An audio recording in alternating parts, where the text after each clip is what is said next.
Alright, so in the remaining chapter of digital communication is pulse code modulation.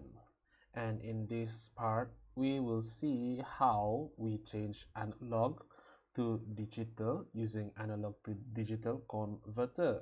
Okay, so there are three-step process, which is sampling, quantize, and encode, where you want to change the analog signal and then sample from each frequency or each time, and then use those sample to create a digital signals in binary number. Okay, that's the basic of it lah for analog to digital converter. Okay, so the transmitter section of a pulse code modulator circuit consists of sampling, quantizing, and encoding, which are performed in the analog to digital converter we have mentioned just now. The low pass filter prior to sampling prevents aliasing of the message signal. And basic operation of the receiver section are regeneration of impaired signal, decoding, and reconstruction of the quantized pulse stream. And following is the block diagram of the PCM, or what do we call PCM again? Pulse code modulator, okay, which represent the basic element of both the transmitter and the receiver section. So this is the block diagram for the converter, analog to digital converter, where it sends analog message signal into an LPF, sampler, quantizer, and encode. And after it encodes, this digital signal is sent into a channel with a regenerative repeater available there, and then sent to the receiver section over here with the regeneration circuit, decoder, reconstruction filter, and destination. So this is the definition for each of the parts of the what they call the block diagram, the LPF, the sampler, quantizer, encoder, regenerative repeater, decoder, and reconstruction filter. Okay, so sampling is defined as the process of measuring the instantaneous values of continuous time signal in discrete form. Okay, we will see better how sampling works when we look at the diagram later. Okay, so sample is a piece of data taken from the whole data which are continuous in time domain. Okay, so this is how a sampler looks like, right? So above here is the continuous time signal, which is our analog signal, okay? And then from each frequency, from each point of time, for example, 4 millisecond, we will detect from the amplitude of each of those second to get some sample values. Okay, for example, this first part, it is on the positive side of the amplitude, then it's sampled from each of the time, getting this signal. Same goes for the other signal over here. Okay, all right, so sampling rate is this discretize the signal. The gap between the sample should be fixed. The gap can be termed as sampling period, TS. Okay, sampling frequency equals to 1 TS in equal to Fs, where TS this is the sampling time and the Fs is the sampling frequency or the sampling rate. The sampling frequency is the reciprocal of the sampling period. This sampling frequency can be simply called as sampling rate. For analog signal to be reconstruction from digital signal, the sampling rate should be highly considered, and the rate of the sampling should be such that data in the message signals should neither be lost or should get overlapped. Hence, a rate was fixed for this called Nyquist rate. Okay, for Nyquist rate, suppose that is a signal is band limited with no frequency component higher than W or Hertz. That means W is the highest frequency. For such, the signal, the effective reproduction of the original signal, the sampling rate should be twice the highest frequency, which means Fs is equal to 2W. Okay, W is the highest frequency, and the sampling rate should be twice the highest frequency. hence the equation Fs equal to 2W. Okay, with sampling theorem, it is called as Nyquist theorem, delivers the theory of sufficient sample rate in terms of bandwidths for the class function that are band limited. The sampling theorem states a signal can be exactly reproduced if it's sampled at the rate Fs, which is greater than twice the maximum frequency W. To understand this sampling theorem, let us consider a band-limited signal. Example, a signal value is non-zero between some negative W and positive W hertz, which such a signal is represented as Xf equal to 0 for F more than W, and this is how it should look like. But you need a sampling frequency, a frequency at which there should be no loss of information even after sampling. For this, we have the Nyquist rate, that the sampling frequency should be in 2 times the maximum frequency, and it is the critical rate sampling. Okay, so this is how it looks like if the sample is at higher rate than 2W, right, in the frequency domain. The figure shows the Fourier transform of signal XST. Here, the information is reproduced without any loss. There is no mixing up, hence recovery is possible. Okay, same goes for this one. This is equal to the twice the highest frequency. Okay, this is an equal. The result will be shown on the above figure. The information is replaced without any loss. Hence, this is a good sampling rate. Okay. But when Fs is less than 2W, as we can observe, it is overlapping of information. Alright? And an unwanted phenomenon is overlapping is called aliasing. So this overlapping of information is called aliasing. So what is aliasing? It is referred as the phenomenon of high frequency component in the spectrum of a signal taking on the identity of a low frequency component in the spectrum of its sample version. Okay, when aliasing occurs, corrective measures taken to reduce the effect of aliasing. And one of those is the transmitter section PCM. Low pass filter anti-aliasing filter is employed before the sampler. Alright, take note, it is before the sampler to eliminate the high frequency component which are unwanted. Alright, the signal is which is sampled after filtering is sampled at a rate slightly higher than the Nyquist rate, and this choice of having the sampling rate higher than Nyquist rate also helps in the easier design of the reconstruction filter at the receiver.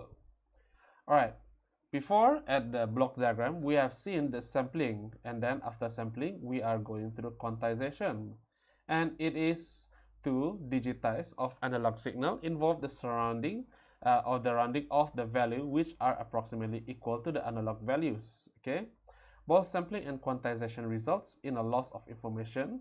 The quality of quantizer output depends on the number of quantization level was used, and discrete amplitude of the quantized output are called representation levels or reconstruction levels. Okay, and it is represented by L equal to 2B. Okay, 2 to the power of B, where L is the quantization level and B is the number of bits per sample. Okay, so this is how it should look like when quantization. Okay, the analog to digital converter performs this type of function to create a series of digital values out of the given analog signals. Alright, so this signal gets converted into digital, as you can see from the second picture. It has to undergo sampling and quantizing. Okay, the quantization of analog signal is done by discreting the signal with a number of quantization level and represent the sample value of the amplitude by the finite sets of level. Alright, so let us see an example on how would you draw input analog data into your exam paper later. Okay, so we have this amplitude value. This is the input analog data.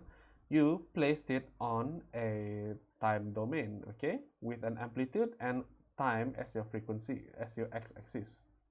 Alright, in our first case, we want to sample with 4 millisecond with 8 levels, okay? 4 millisecond with 8 levels. Alright, how you would do this if you want to see from the first one, which is your 0, your origin 0. Alright, and we will detect, have our sample here reaches number 1. Okay, number 1 in binary number, and which is your binary number should be limited to 3 digits, okay, is 001. Alright, and then our case here is 4 millisecond sampling. So our next sampling should be at 4 seconds, which is this one. And at 4 seconds, it goes through the sampling and went into number 6. Okay, it is the 6. The value of amplitude is number 6. And when you change number 6 into binary number, it should be 110. So after these two processes, you get the point. Okay, we will get the sampling rate of the 8 millisecond, the 12 millisecond, and the 16 millisecond, and so on. Okay, the 8 millisecond we will detect through number 3, and number 3 change to binary number into 011. Same goes for the 12 millisecond, detect at number 1, and 16 at number 2, changing into binary numbers. Okay, the transmitted bits you see 001, 110, 011, 001, 010 is turned into the one sentence of binary number. Okay, and this is after the transmitter. So the receiver will receive these transmitted bits and turn into an output data like this, okay, in digital value. So what data rate is required is 1 sample every 4 milliseconds, 3 bits per sample, and 3 bits per 4 milliseconds is equal to 750 bits per second. Okay. Alright. So this is after the sampling session, okay, and reproduce data at the destination. Alright, now we want to compare the source and the destination data. It should be similar looking, okay, compared to the source just now. Alright, now we want to have the second case, which is the 2 millisecond sampling at 8 levels. Alright, so in 2 millisecond sampling, we want to sample at 2 milliseconds instead of 4 just now. Alright, and results in this digital value. So if we compare the new digital signal, and it should look more accurate compared to the first case just now. Alright, which way is it? This one, yes. This one is too much information was lost. But after reducing the number of sampling rate, which is 2 milliseconds, it looks more and more close to the source just now. Alright, and on the third case, we sample at 1 millisecond intervals at 16 levels, and as you can see, it looks more and more accurate. Alright, so when comparing all of the cases, the first case on the red line just here, it looks way out of line if compared to the third case, where the third case is more close to the original source. So what are the trade-off? The accuracy and reproduce data at the receiver. So increasing the sampling or the levels increase the accuracy of the conversion. And case 4 is more accurate representation of the original data. Case 3 and 2 are okay, but case 1 is not so good. Okay? And the transmission data rate requirements, increasing the sampling or levels, increase the data rate required to transmit the bits. So compare case 1, 750 bits per second is required, but compared to case 4, it is 4000 bits per second required. So you will use more data rate for case 4. Okay, that is the trade-offs. So a process of demodulation is to recover the original signal from the sample data. A demodulator can apply the procedure of modulation is in reverse.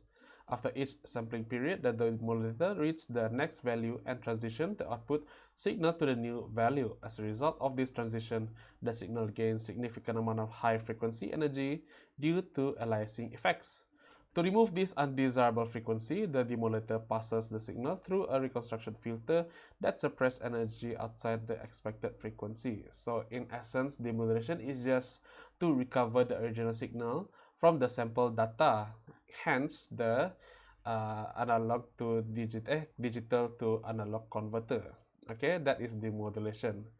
Here, DAC, digital to analog conversion. In order to construct the analog signal, there are two basic types of DAC output, which is non-return to zero NRZ and return to zero RZ. Okay, so here is how it looks like for the conversion, where you already know the digital signal is this how it looks like. Okay, and this is two different types of DAC just now, which is non-return to zero and return to zero. So the first one is non-return to zero and the second one is return to zero. And both of them will result with DAC analog output after going through filter. So that is all for chapter 3, digital communication. Thank you for listening and look forward to chapter 4 later on.